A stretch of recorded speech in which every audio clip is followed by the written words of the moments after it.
Welcome, everybody. Thank you for joining us this evening. If you don't know me, my name is Rebecca Poole, and I'm the Director of Membership and Communication for the Council of New York Cooperatives and Condominiums.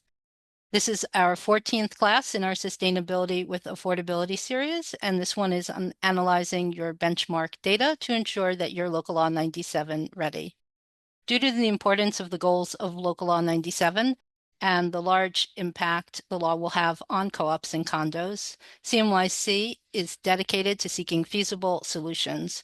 We're working on this as we continue to believe that the answer lies in incentives, abatements, and other public investments, as well as transparent partnership rather than penalties and fines. For those of you unfamiliar with CNYC, we're a membership organization that provides information, education, like the class you'll attend tonight, and advocacy for New York City cooperatives and condominiums. Our upcoming classes are on the final slide in tonight's presentation, and we hope you'll look through them. We're sure you'll find something of interest. For tonight's class, we're pleased to have Alex Zafran of Logical Buildings with us as our guest speaker. Alex is the Director of Business Development at Logical Buildings, where he partners with real estate owners and managers nationwide to cut energy costs, enhance efficiency, and lower their carbon footprint. Alex's expertise spans across various sectors, including energy commodities and financial markets, energy procurement, solar generation, and smart buildings technology. His insights on New York City's energy landscape for co-ops and condos have been featured in Habitat, Brick Underground, The Cooperator, and other industry publications. For buildings subject to Local Law 97, Alex's primary goal is to eliminate the fear, uncertainty, and doubt that many are feeling right now and replace it with a clear plan of action. Finally, a special thanks to City Council members for informing their constituents of this series, and to the Building Energy Exchange for helping spread the word. It is so important that Local Law 97 filing information reach as many co-ops and condos as quickly as possible, and we appreciate your efforts. Alex, the floor is yours. Thank you so much. Good evening, everyone. I'd like to start with my thank yous up front so I don't forget anyone. So first and foremost, big thank you to Rebecca Poole and the CNYC team. She has put an immense amount of thought and time into this course. I can only imagine how much she's done for the other courses. It's a pleasure to team up with someone who's really invested in the cause of protecting and advocating for co-ops and condos. On my end, thank you to Zora Roy and Julia Wilcox from our marketing department who took this PowerPoint to the next level, as well as Aaron Itel, who made a spreadsheet that will blow all of your socks off, as we'll see later. And lastly, thanks to all of you, board members, property managers, owners, building representatives, special guests. Listen, I'm the first to recognize that technically we're off the clock. It's 6:05 p.m. There are countless activities you could be doing right now instead of joining this webinar. But if you're here, get comfortable. Pour yourself a glass of wine, open a beer, grab a snack. I'll take it as a compliment. I'm the proverbial designated driver for you all tonight, so you're not going to see anything in my hands other than water. But fundamentally, real estate is about people, and we like to make people happy. Next slide, please, Rebecca. So who am I and why is it my voice you're hearing tonight? I'm Alex Zafran from Logical Buildings, and we're an energy efficiency technology company made for the New York City multifamily community. We know condos and co-ops are frustrated and overwhelmed by local law compliance, and they're having their budget squeezed already enough. So that's why we train buildings to make smarter energy choices, cut their costs, and avoid compliance headaches.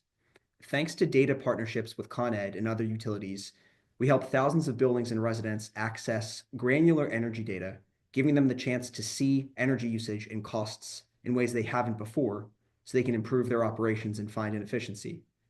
We also deliver NYSERDA award-winning training to building staff, and we pay annual revenue to our users, both buildings and individual apartment owners, for using less energy during key times. Con Ed and other utilities facilitate this program in part to avoid blackouts on the grid. For owners and residents, GridRewards is a no-cost app to track energy and carbon while earning revenue.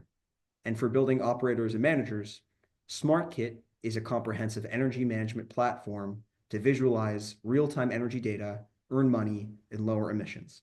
Now, these tools are not going to be the focus of the webinar, but they do help to offset energy compliance expenses. So for those who haven't participated in these utility programs but are interested in learning more, feel free to reach out afterwards. Next slide. When it comes to Local Law 97, there are few resources that buildings have to manage the process. And for us, SmartKit, our energy management platform, is at the center of that process, where the goal is to give buildings 100% visibility into their carbon exposure at all times, keep the process running smoothly, and bring down fines. Some of the screenshots you're going to see in this presentation come from SmartKit. In the platform, buildings can track their carbon emissions in near real time rather than waiting until the end of the year so that they can stay accountable to make sure that they haven't exceeded the limit.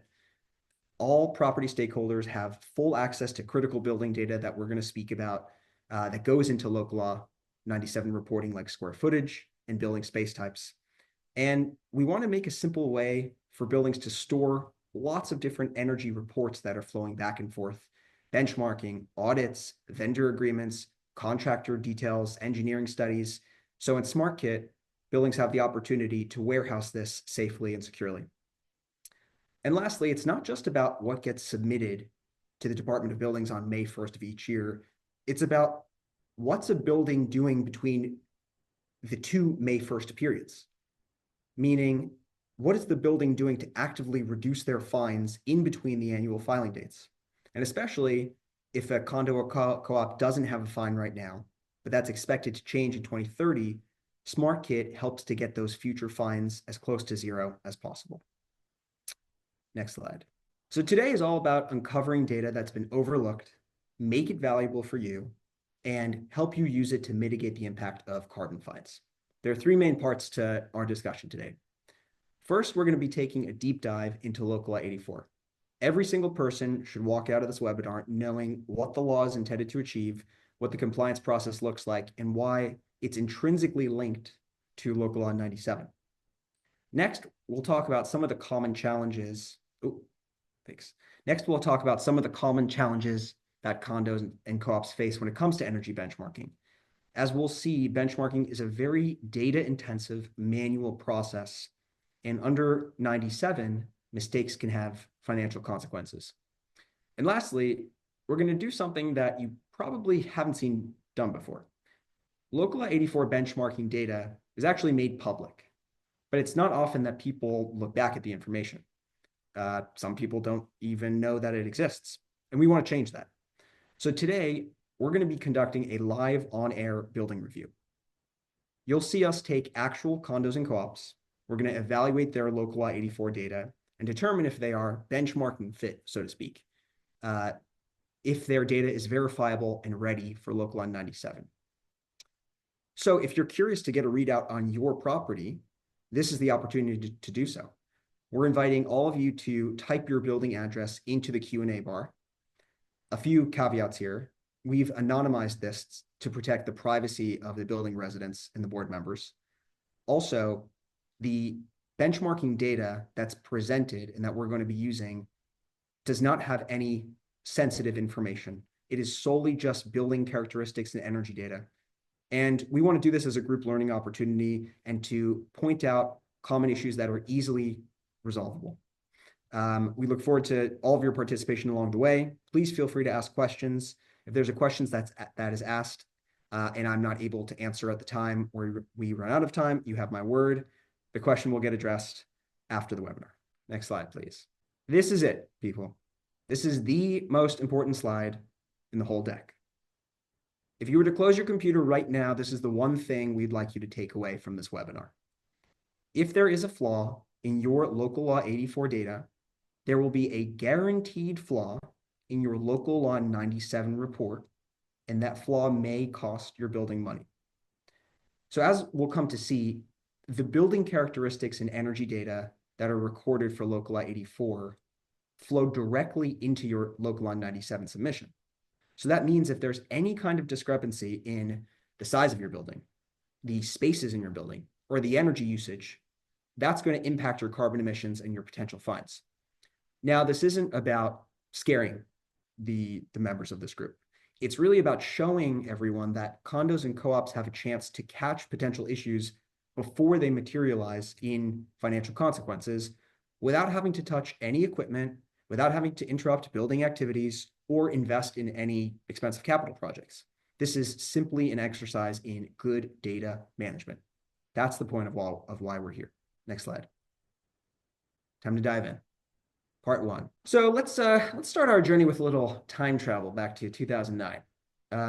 For context, I was curious what was happening then. So here are a few highlights from this year.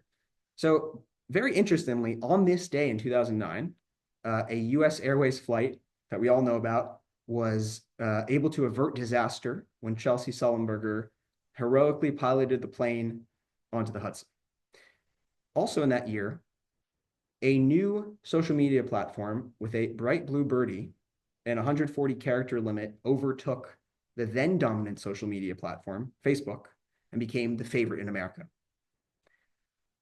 In 2009, a shadowy figure named Satoshi Nakamoto released the first quote-unquote block of the blockchain and created a new cryptocurrency called Bitcoin. To spare everyone suffering, I did not calculate how much we all would have made if we had invested in Bitcoin in 2009. And most pertinently, in 2009, then Mayor Bloomberg launched what was the city's and actually the country's most ambitious energy initiative to date. The goal of what was called the Greener, Greater Buildings Plan was to improve energy efficiency and reduce greenhouse gas emissions, really by targeting buildings. And within this framework was the first law of its kind to hold buildings accountable for their annual energy and water usage. And that was Local Law 84. Next slide. So I wouldn't be surprised if Local Law 84 is pretty familiar to many of you on this call. Initially, when the law was passed, at first, buildings 50,000 square feet and over were required to submit energy and water data to the Department of Buildings. And then in 2016, that threshold dropped to 25,000 square feet. The due date for Local Law 84 has always been May 1st. The Department of Buildings imposes penalties for buildings if they fail to submit that report, but not if they are exorbitant energy users. The Local Law 84 reports get submitted through a platform called Portfolio Manager, which is actually run by the Energy Star division of the Department of Energy. Yes, that is the same Energy Star whose logo you've seen on light bulbs and toasters and other household products. Portfolio Manager is basically the preeminent online tool for benchmarking energy across different cities in America, and it's designed to capture information from the whole building. So on the screen, you can see that the information Portfolio Manager captures is broken down into three major buckets.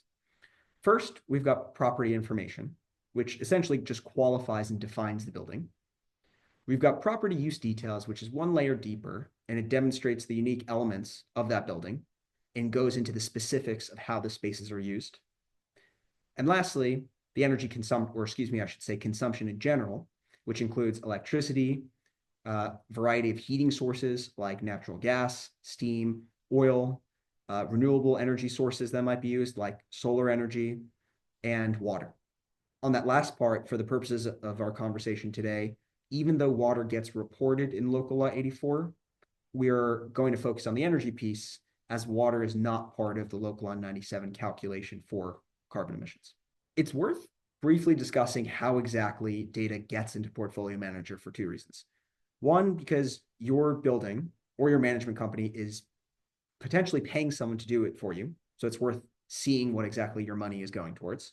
And two, again, this data is going to flow directly into the Local Law 97 reporting platform for New York City, as we'll discuss later. The pictures on the screen that you'll see are focused on the last two of the three categories of data we talked about: property use details on the left and consumption on the right. So if we start from the left, Portfolio Manager has to record the types of spaces within a building and the total gross floor area. Get familiar with that term. We are going to spend a lot of time on that later. GFA for short.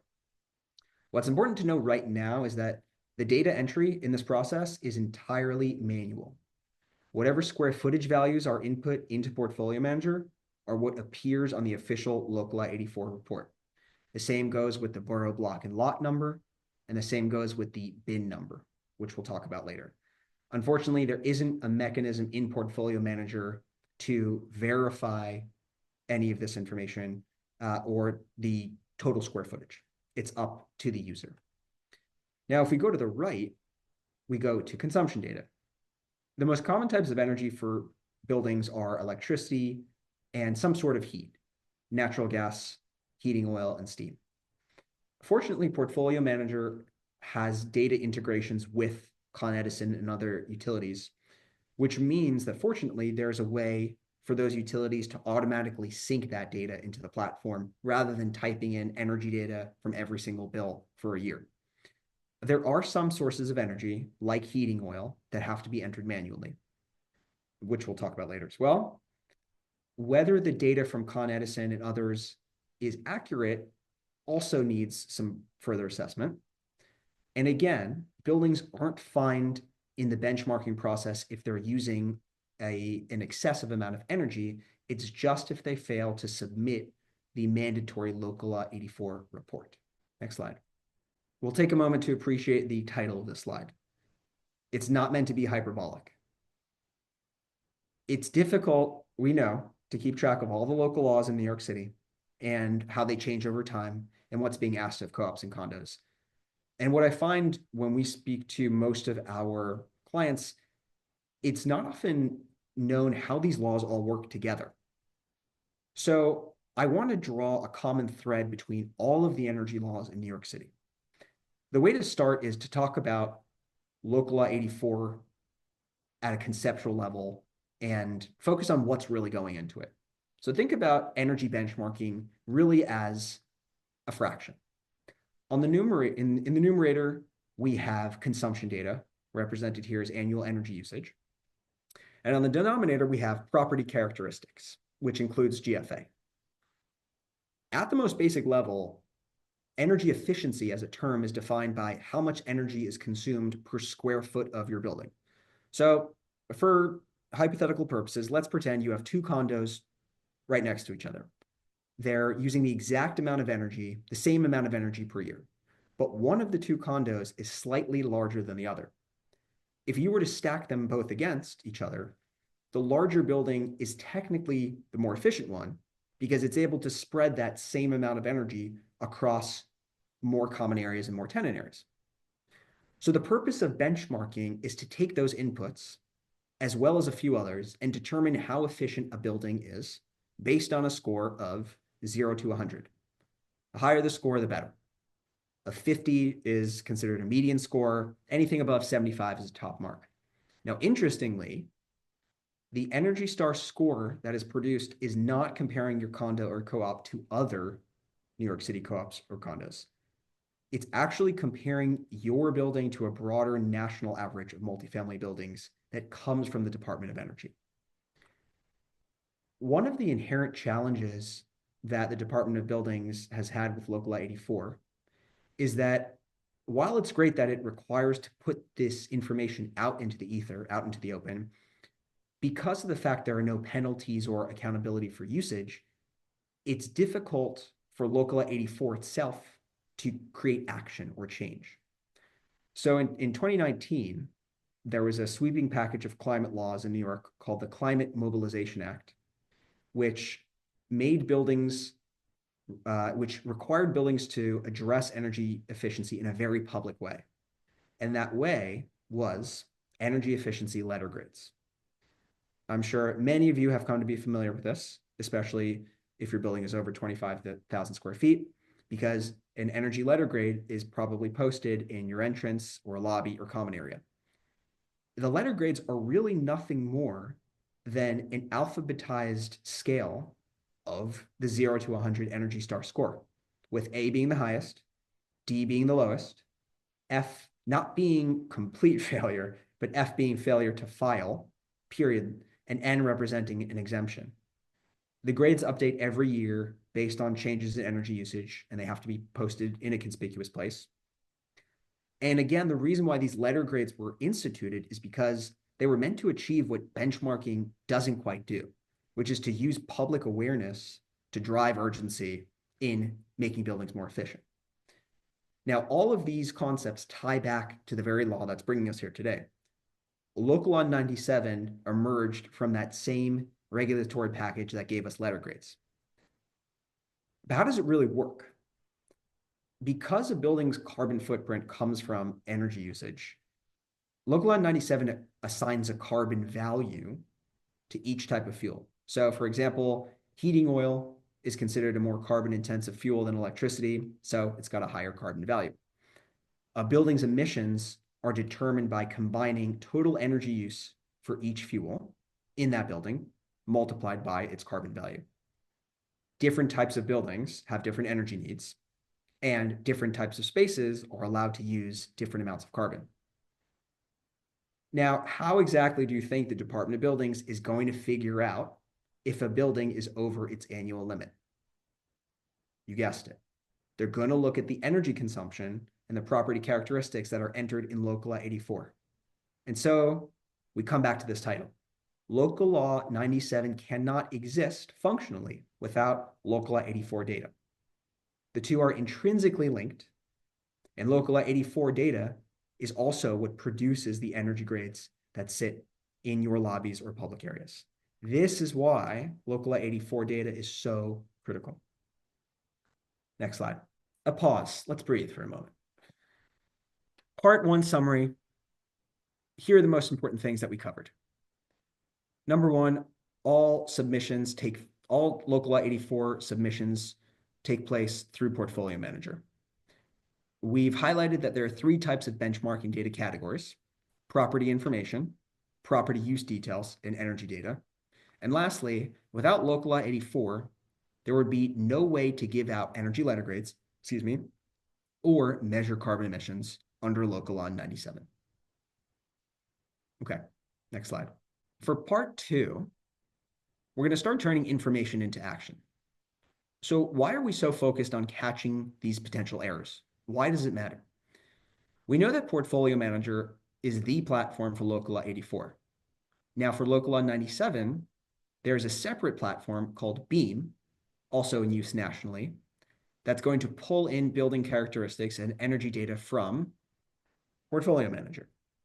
So that's why if there is a flaw in your Local Law 84 data within Portfolio Manager, that flaw will automatically carry into Beam and tarnish your Local Law 97.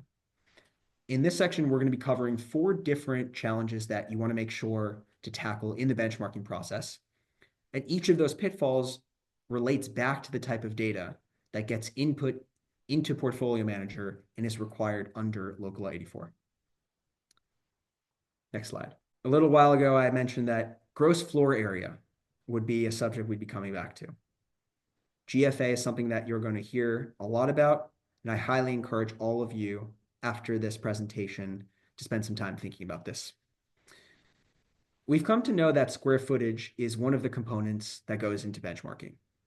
If you were to Google your building right now, if you were to type in your address, you would probably get to a Department of Finance page that shows your gross square footage.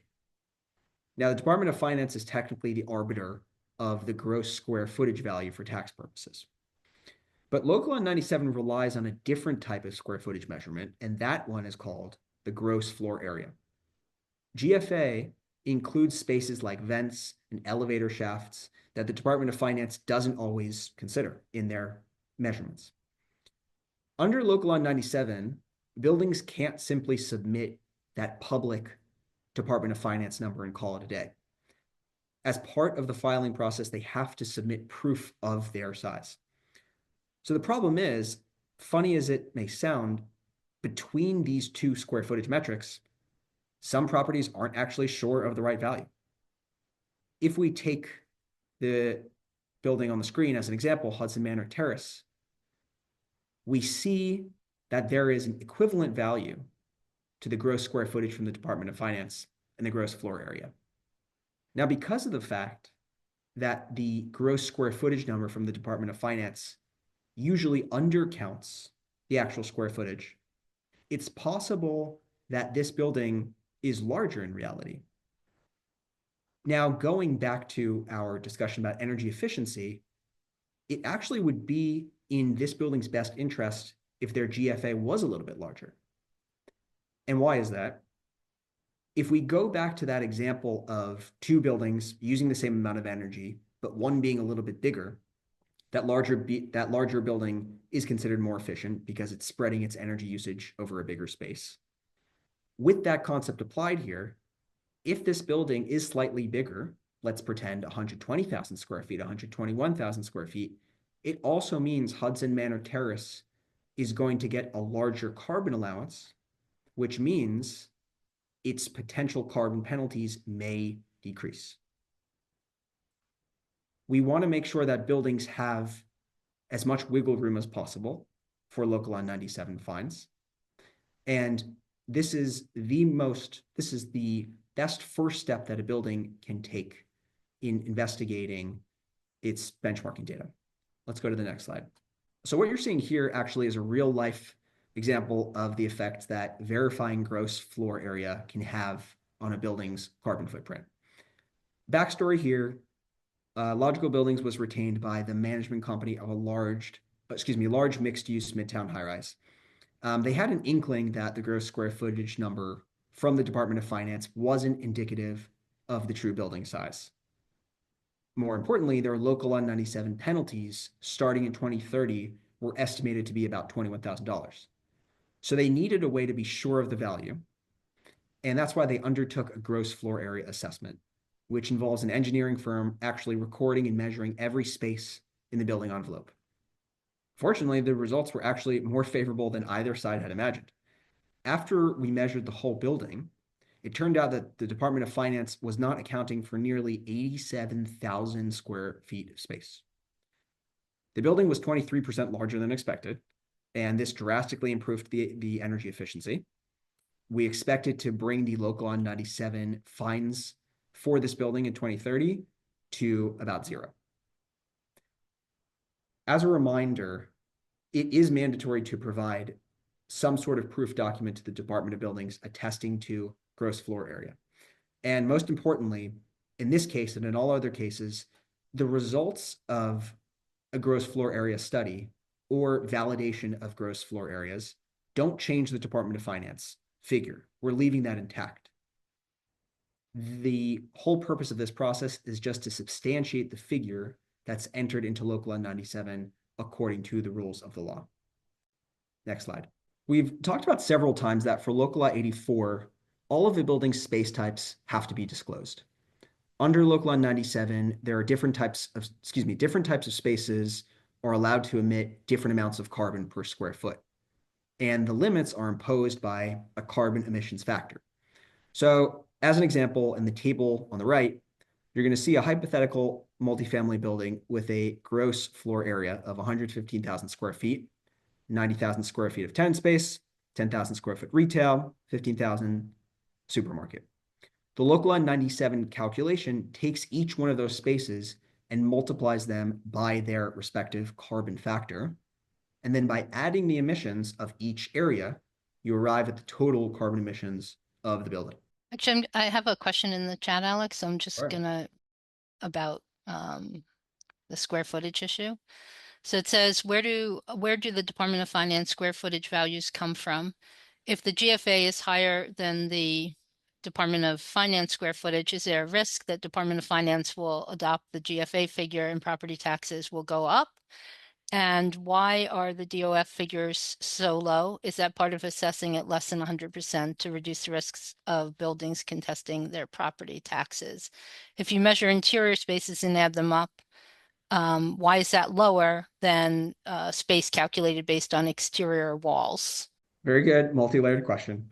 I will answer the middle part, which is about the higher potential value. So if it turns out that a gross floor area assessment is done and value is higher, it is not going to, as far as we know, impact the Department of Finance number. That number is going to be intact. The way that the Department of Buildings had designed Local Law 97 was simply to encapsulate more space in the calculation itself. But no, there is no desire to create any tax burden or tax effect from this. And again, I will remind everyone that either way, there is some sort of substantiation for the square footage that is required. Right. And we've also been told by the Department of Buildings that, for example, we asked them about a building that their Department of Finance number was at 49,000, and then their gross floor area, marked them up to over 50,000.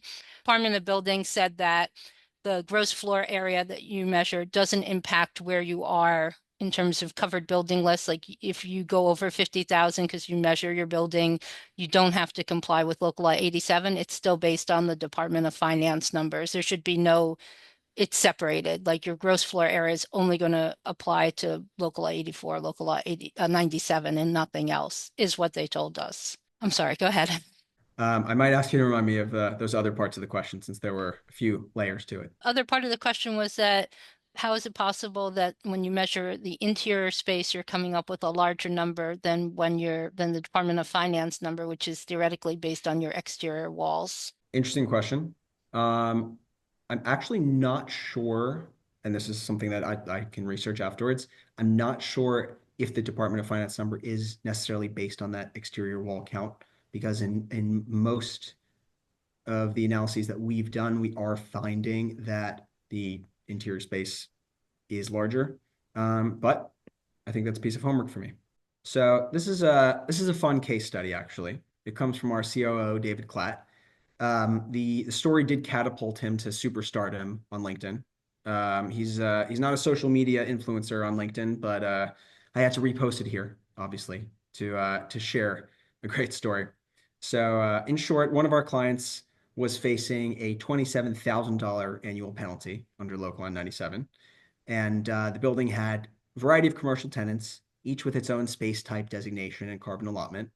And while working through a proposal, David went to his dentist for a routine visit, and turned out that dentist was located in the very building that he was analyzing.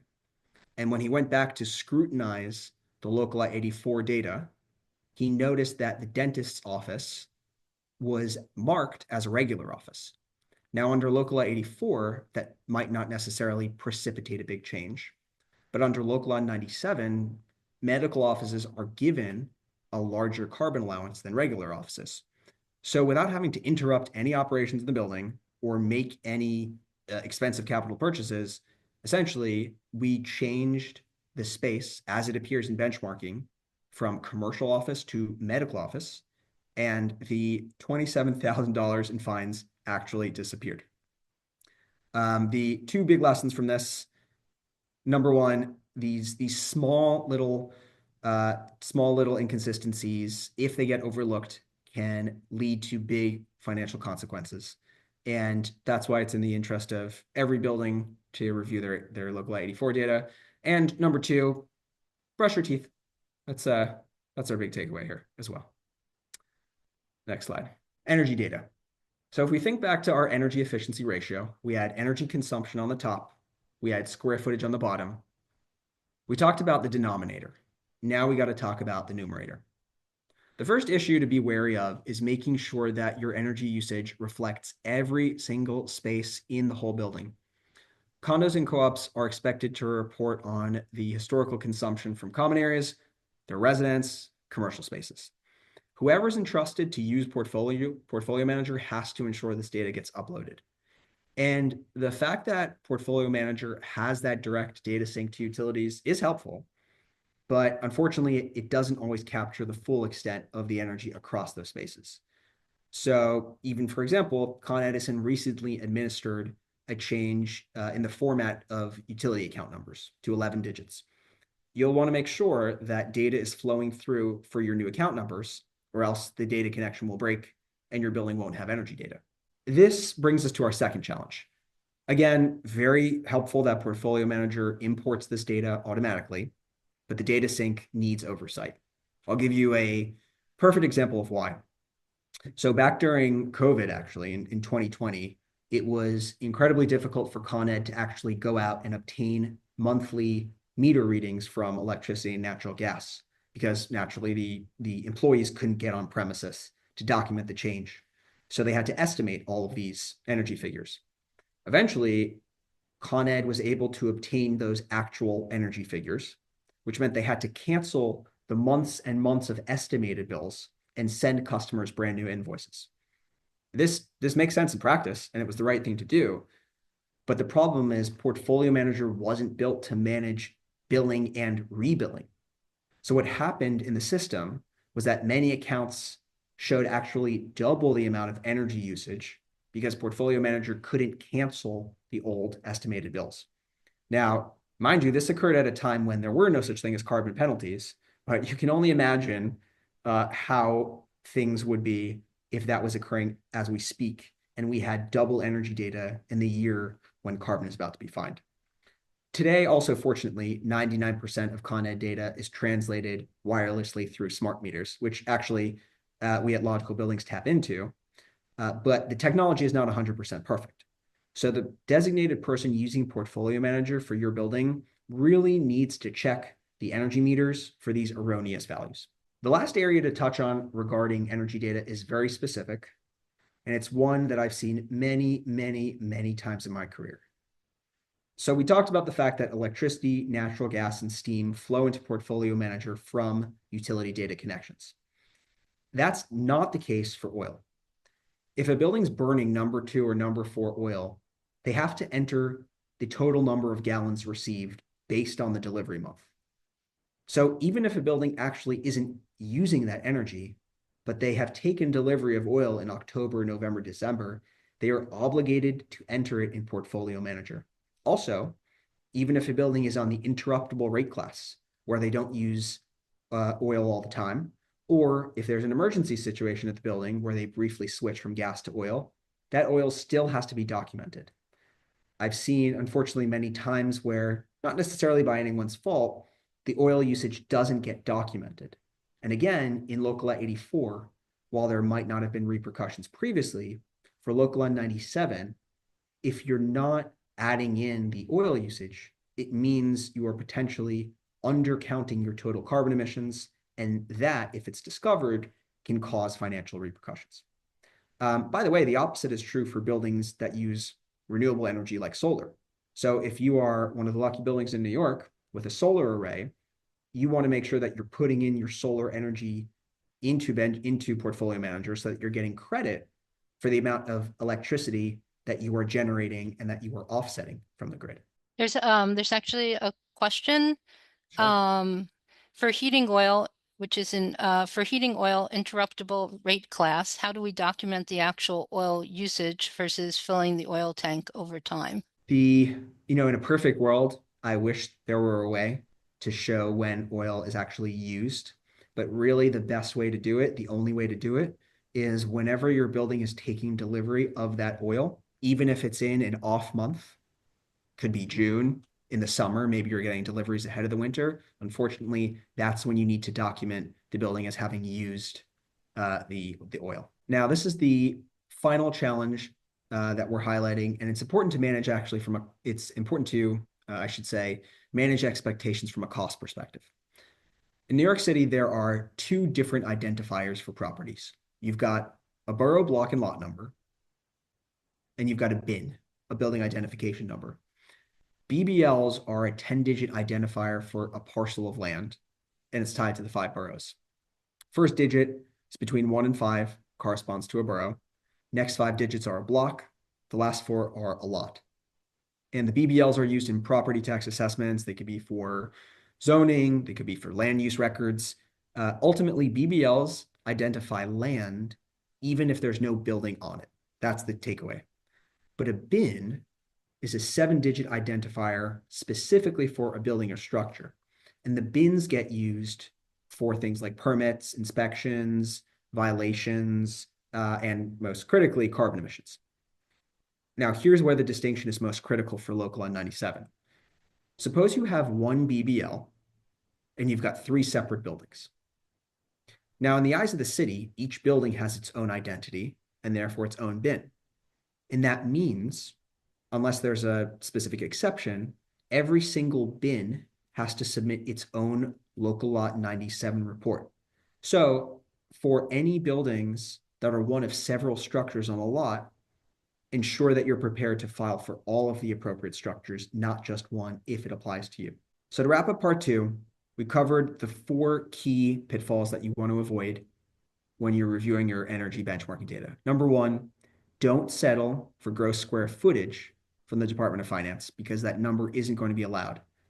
you're going to have to provide a GFA number, gross floor area, and you'll need to provide documentation to back it up. The best way to do that is to conduct a gross floor area assessment.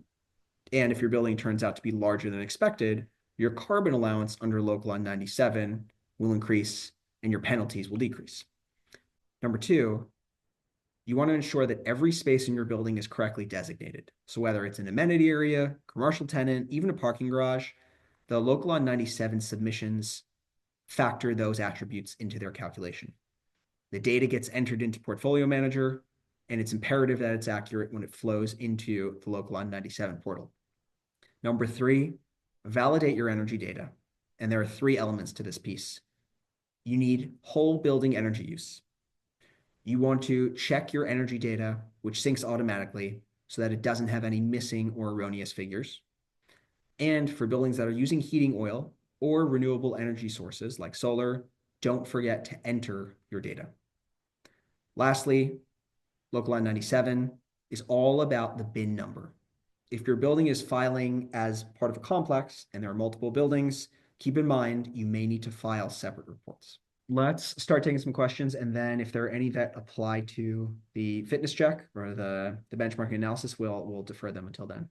Okay, so one is where does the carbon factor come from? And I think this is got to deal with the coefficients per energy use, but I'm not sure. That would be my guess. That's right. So the carbon coefficients are actually laid out in the law of Local Law 97.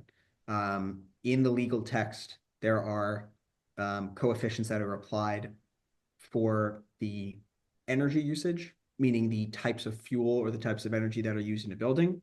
And then there are also carbon allowances that are given to different space types. So that comes directly from the law itself. Is the GFA the same or similar as carpetable floor area? I don't want to say it depends. Depending on how carpetable floor area is measured. For instance, if carpetable floor area is not including a space like an elevator shaft or vents and ducts, because those might not be considered carpetable, it is possible it might not. I would check with an engineer to make sure that that figure is valid. If you're using a solar farm, is there a way to get credit? If this is in reference to community solar, yes. It is a bit complex. I'll invite that person to speak offline. But yes, you can get credit as an offset for that for your building. So Alex's email will be at the end of the slide, so feel free to email him with the questions that aren't fully answered. How do you verify your gross floor area? So the number one way is really to hire an engineer and conduct a gross floor area assessment where an engineer will come in and actually measure that square footage for you. The Department of Buildings has also alluded to two other documents, specifically archival drawings and condo declarations. At this moment, we don't have more information beyond those two.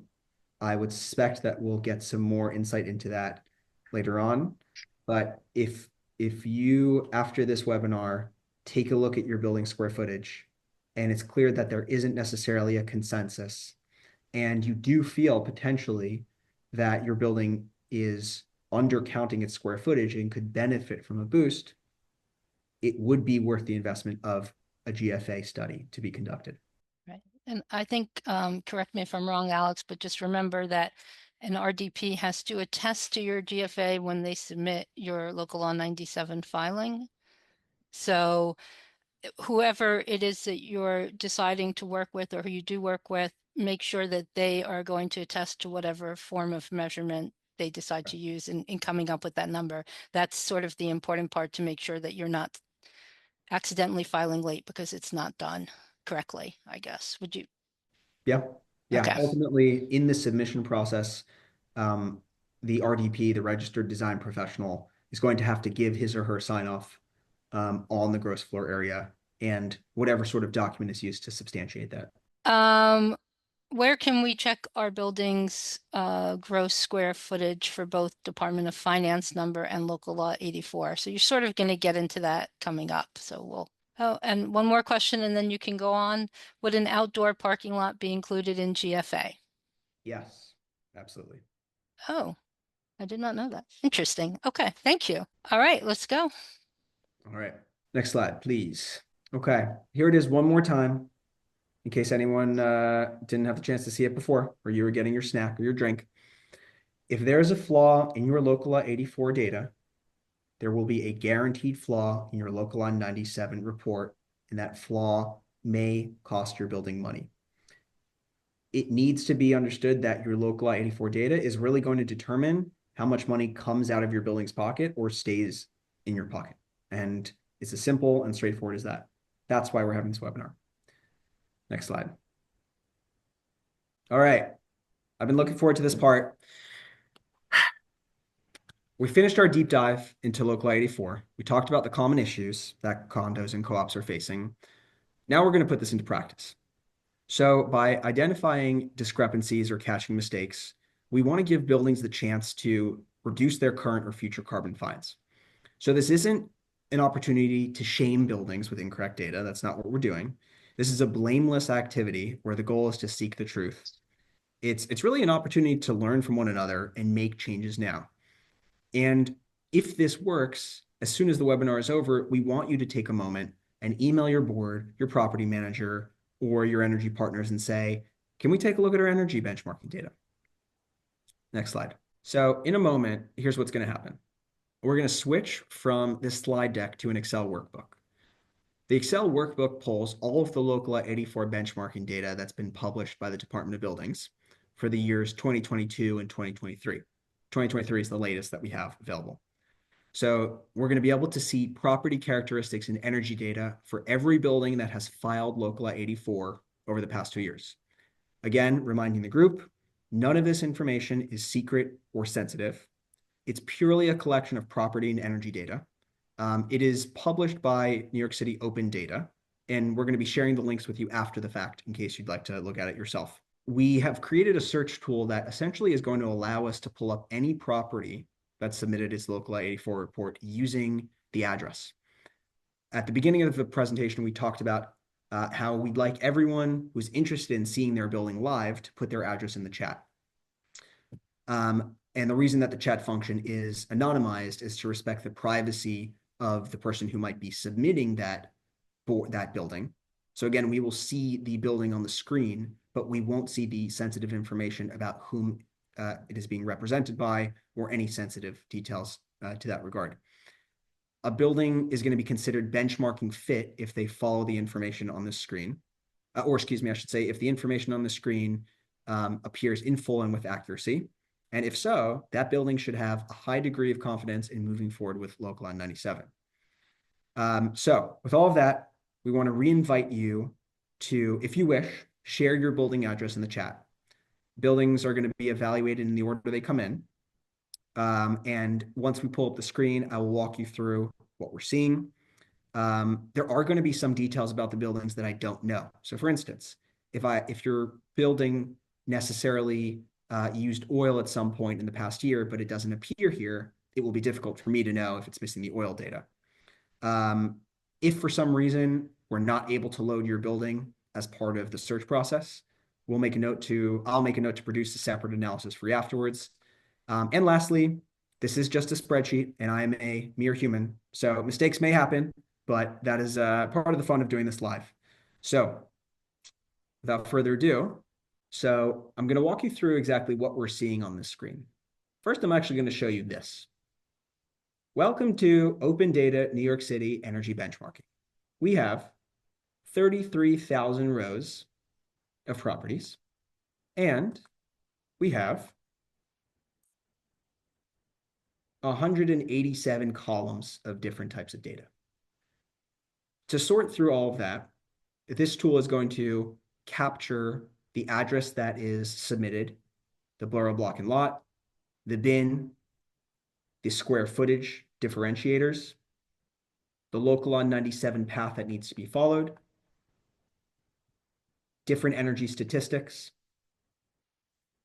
the financial amount of carbon penalties expected, and how much of a building's carbon allotment has been used, meaning how close is it to exceeding the carbon limit that is established for itself. So we're going to take the first building. Rebecca, do you want to read out the first building for us? I'm going to type them in. Okay, Alex? Sure. So we are going to take a look at. So we have one borough block and lot number. We have two bin numbers. Again, what this means is that it should be considered, this building might need to, depending on the situation, submit two different local law 97 reports. We see that the Department of Buildings square footage number is the same as the GFA. So as we talked about, there's going to need to be some sort of verification here. And it is possible that the building's GFA number might be higher. And if so, potential carbon fines may decrease.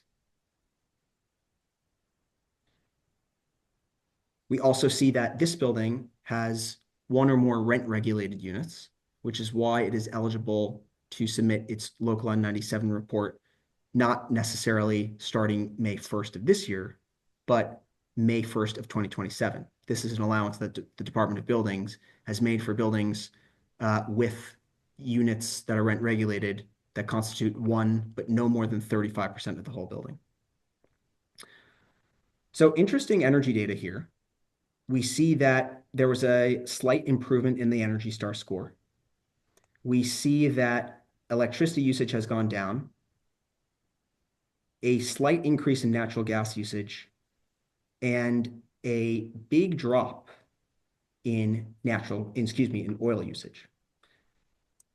We see that the building had no fines to begin with scheduled for this year, but because of this drop in fuel oil, we see that the carbon penalties that are expected in 2030 have dropped significantly from 42,000 a year to 21,000 a year.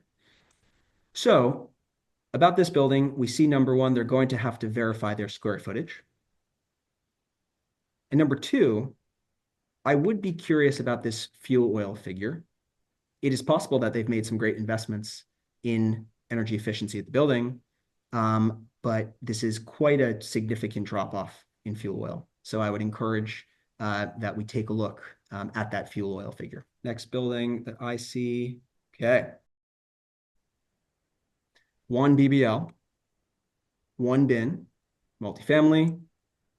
We'll need to, same issue here, there'll need to be some sort of verification of the gross floor area. Hopefully it is a little bit larger. Similarly to the prior building, we see that local law 97 reporting doesn't begin until 2027. The reason why it says 2026, by the way, is because the reporting years are based on calendar data, but the date on which the report is actually submitted is the year after. So local law 97 for this year, which is submitted on May 1st, is reflecting calendar year data from 2024. So this building, 60 Cooper, is going to submit its first report on May 1st of 2027 based on calendar year energy data, calendar year 2026 data. Improvement to its Energy Star score. This building seems to be doing a great job at its energy efficiency.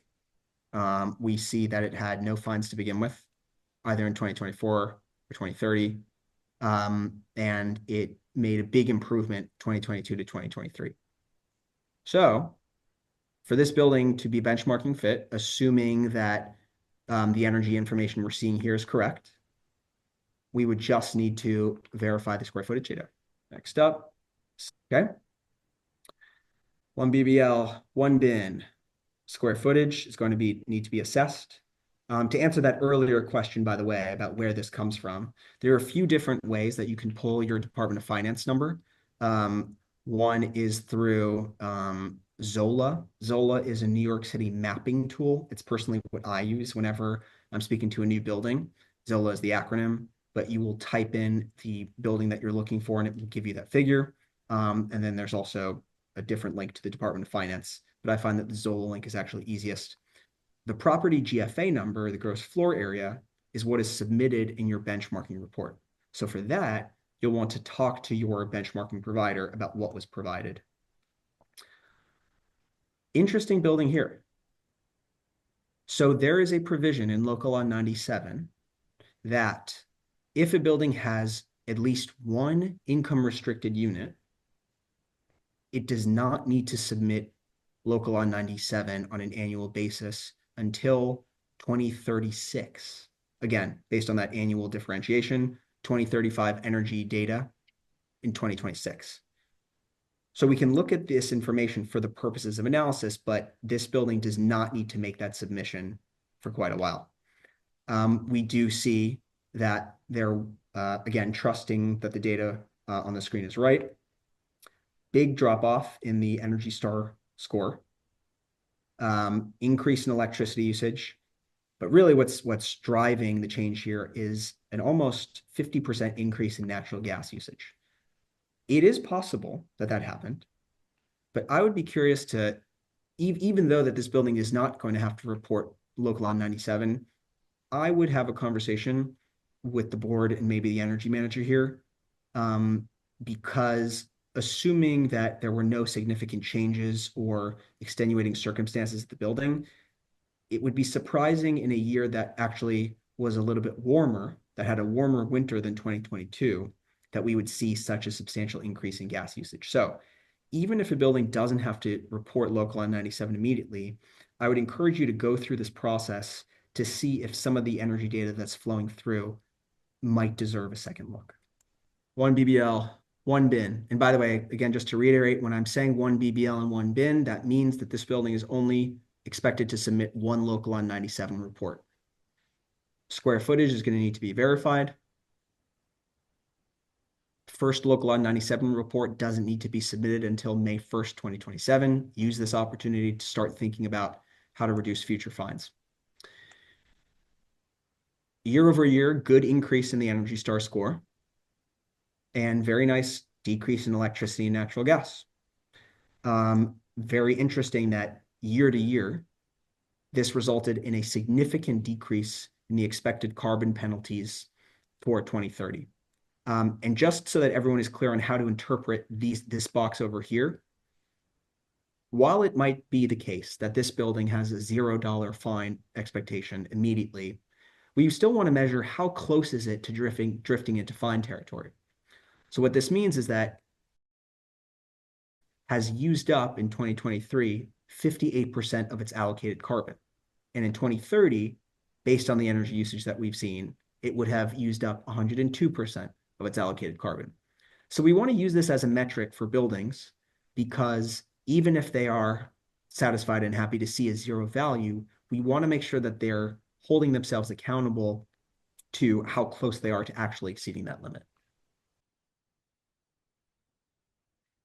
Alex, I'm sorry. There's a question.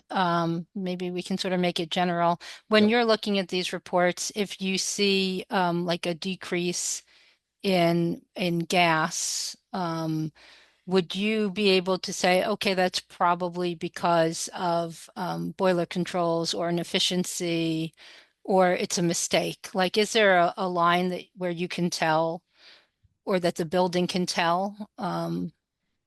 Street is next. Okay, new borough, Brooklyn. Oops. Don't want to change that data. Okay.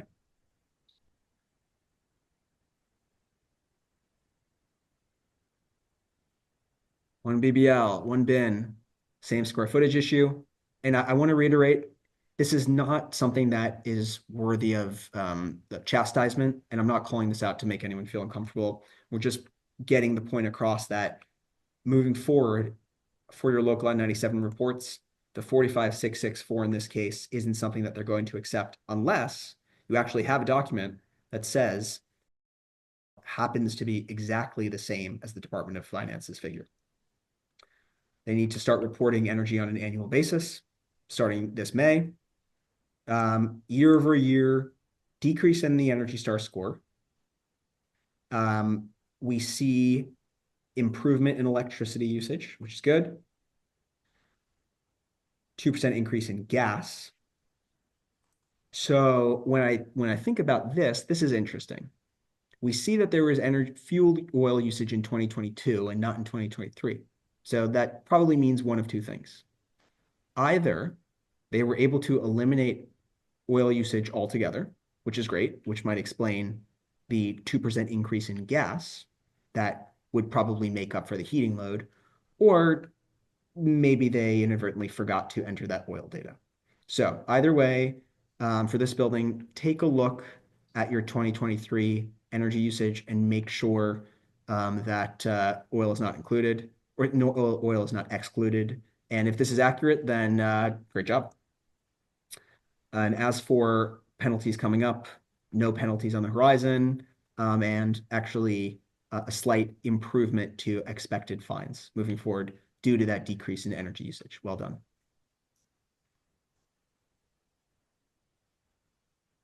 Okay, 184 Kent.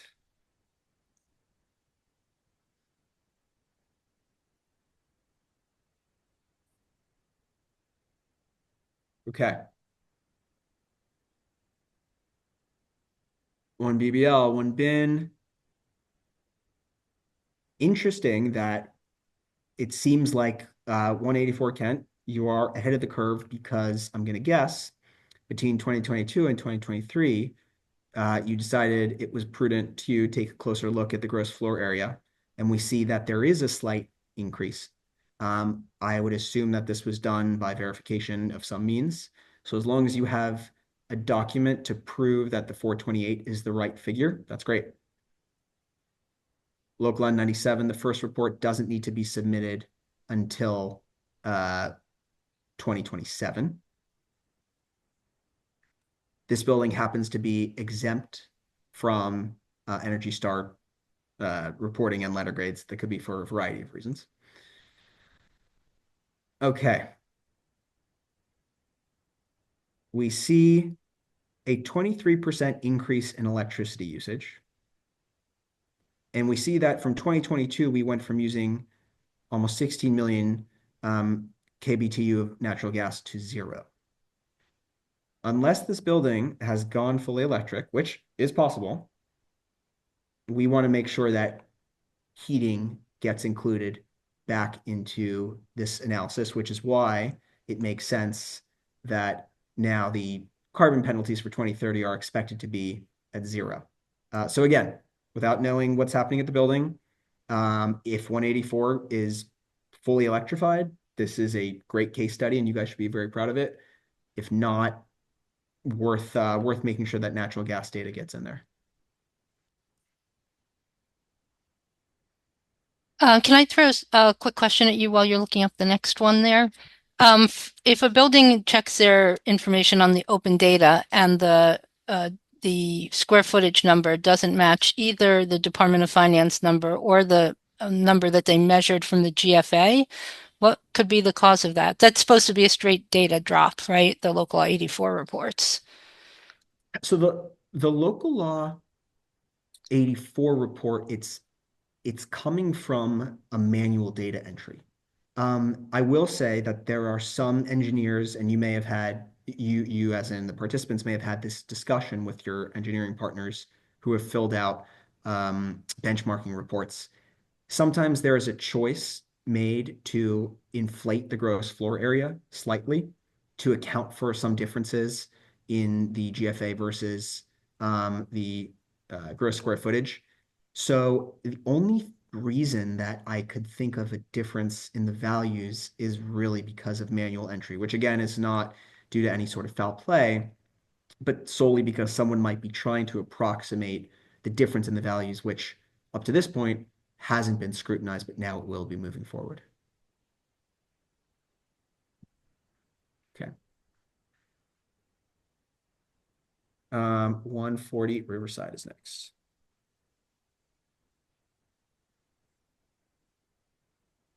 Oops.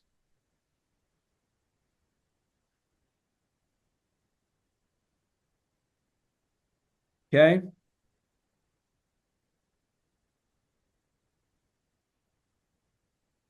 One BBL, one bin, big building.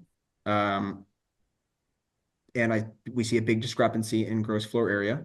I also will assume that this building has done some sort of evaluation to make sure that the value is higher. So assuming that there is verification for this, looks good. May 1st of 2025, i.e. a few months from now, is the first time a report's going to be required. We see good Energy Star usage, good letter grade, decrease in electricity and gas year over year, no carbon fines on the horizon for the next 5 years. And thanks to the energy performance or the energy changes, the expected fines for 2030 actually have gone down as well. One big caveat, all of this energy data is going to change year over year. So if in a few years, if we were to do the same analysis and we were to see that 2025 were a colder winter than usual and the energy usage was higher, it might bring this carbon penalty analysis back into fine territory. So as of now, we're showing based on a yearly basis how the performance is. But this building, assuming the GFA data is good, it looks like it's in great shape. Well done. Okay, back to that one we were having issues with at first, 150 First Avenue.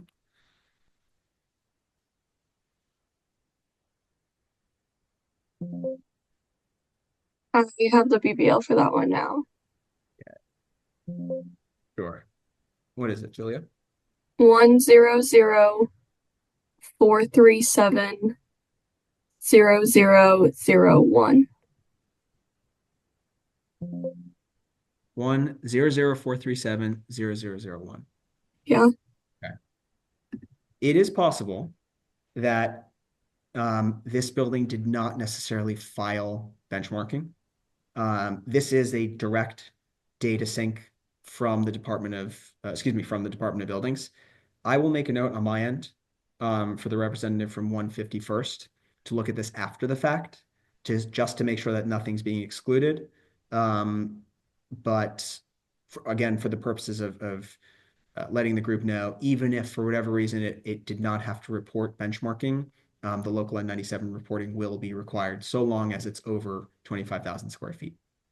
It could sometimes be that the address that the building is using doesn't match the address that the city agencies are using or something like that. So, maybe. It's I don't true. know. Yeah. Anyways, I'm gonna flag that one and we're gonna come back to that. Next, we've got 235 West. A second.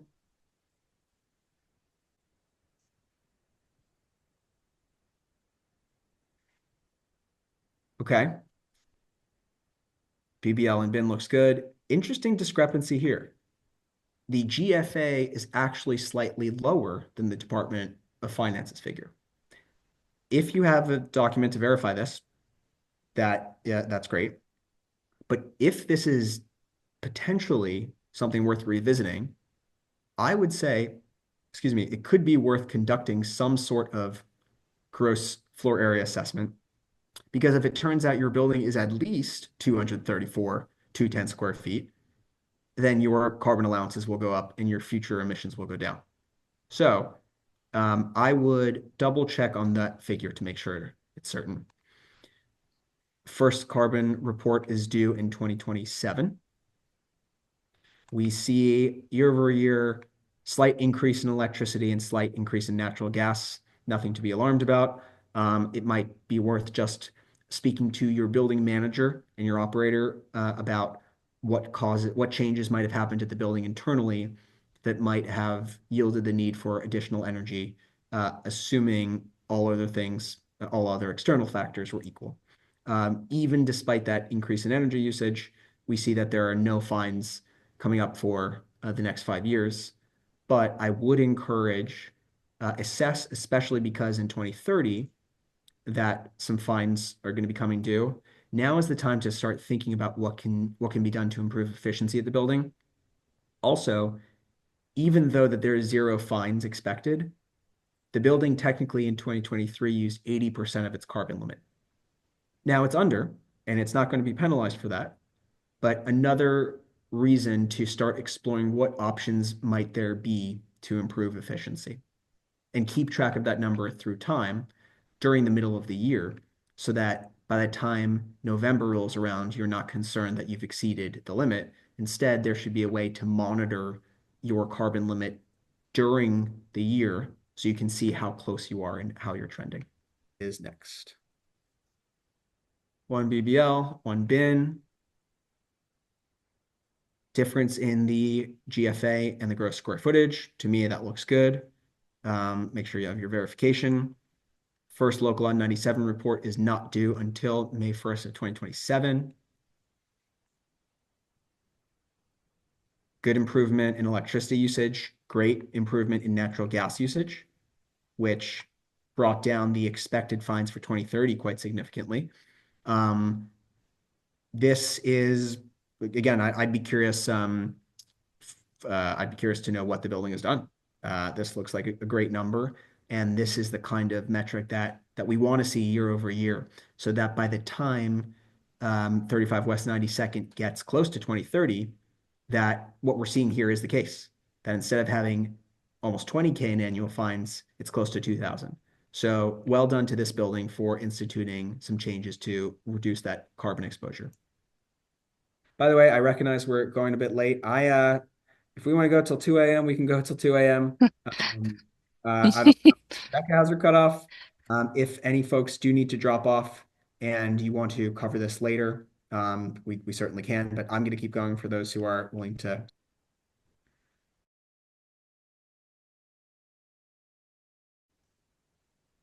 Good differentiation in the gross square footage versus the GFA. Local LL97 starts this coming year.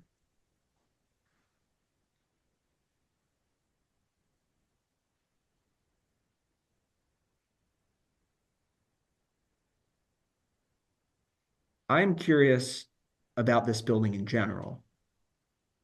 I see that it is larger, but it seems to be using a good amount of energy. And while it did make a good improvement in natural gas, and it has no carbon fines coming up, I'm wondering about the energy letter grade and the efficiency. That's a broader subject, and it won't necessarily impact local LL97, but for worth discussing with your energy partner a little bit about what's going into that letter grade and some of the trends that you've seen over time. But still, because of the decrease in natural gas usage year over year, very good decrease in expected penalties come in 2030. So your building looks to be good for the next 5 years. I would say similarly to the building we just looked at, that carbon limit, currently you're using about 74% of your carbon per year. It's good, it's under the limit, but I would watch that closely intra-year to make sure there isn't a nasty surprise come budget season when you've put money aside for the building in 2026, and it turns out that unexpectedly you need to have some more cash on hand to pay Department of Buildings. Sorry, would the next one be, what's the next one you see, Rebecca? Okay. One important point here, the reason that we just saw this data come up as NA is because sometimes from year to year, the name of the benchmarking property changes. So what we're going to do is I'm going to use this BBL, and we're going to find it on the 2022 list. And we see that in this case, the benchmarking entity, for whatever reason, decided to change how it was filed. No challenge here, but just important to note if you're looking for your property on a year-over-year basis. One BBL, one bin. That especially occurs if you've changed management companies. Like sometimes they put their names in front of yours for your name. So if you're searching by property name, it may not come up the same way. Good differentiation in DOF versus GFA figure. First local LL97 due in May. Strong Energy Star score and letter grade. Good decrease in electricity and gas usage. This looks like a great building. As long as there is a document to back up this figure, This looks great. Well done. Okay, marked as, but still the right BBL. And it looks like there's a differentiation in the BBL in the 2022 report. So we're going to pull the right value. Okay. A good exercise to show everyone how the values can be different. One BBL and two bins. Depending on the situation for this BBL, it may be necessary to submit two different local Untitled reports. Square footage is the same value, so we'll want to verify what that proper figure is. First local Untitled report is due this coming May 1st. We see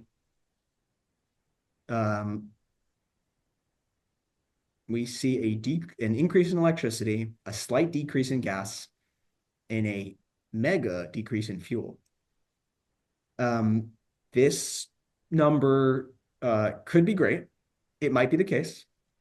When I see 80% decrease in fuel, but I don't necessarily see an increase in other fuel sources, either the building was having some sort of circumstance here that it required a lot of energy usage for 2022 and that went away in 2023. They might have invested in some sort of amazing boiler controls for 2023. But when I see 80%, this is a trust but verify indication. So I would take a look at that value with your energy consultant afterwards. Now, the carbon penalties for this building are expected to be higher because of the fuel oil that's being used. My 2 cents to everyone here stepping away from the benchmarking is if your building is using oil and you haven't considered yet a transition away from fuel oil to natural gas, it is worth discussing. But still, for this building, in terms of benchmarking purposes, number one, we want to verify the square footage. We want to make sure that the oil data is accurate.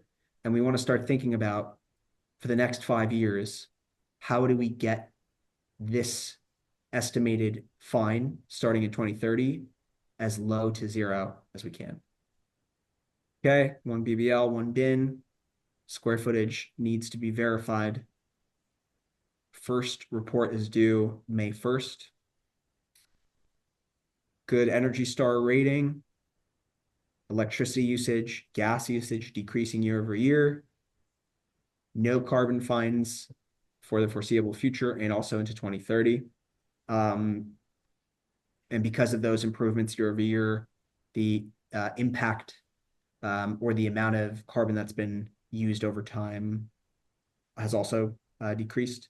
So I think that this building can actually even potentially improve its standing if it were to assess its GFA. And if it turns out that this GFA is larger than 48,000, even if it's closer to 51 or 52, we're going to see these values decrease even further. But this building looks to be in great shape. Well done. One BBL, one bin. Square footage needs to be verified. First local Untitled report due May 1st of 2027. Okay. This is an interesting number. Now, again, it's a percentage change, but nonetheless, it is an interesting number. What's probably happening here is that this building went off of fuel oil, which, to my point, great job. This is one of the best things that a building with fuel oil can do. But what I'm not understanding is the amount of fuel oil that was removed from the energy usage was more than compensated for by the natural gas usage. So in other words, even though the building switched fuel types, the amount of gas, so to speak, that it has recorded using in 2023 exceeded the amount of oil that it would have used for that same amount, which is why we see an increase in the value.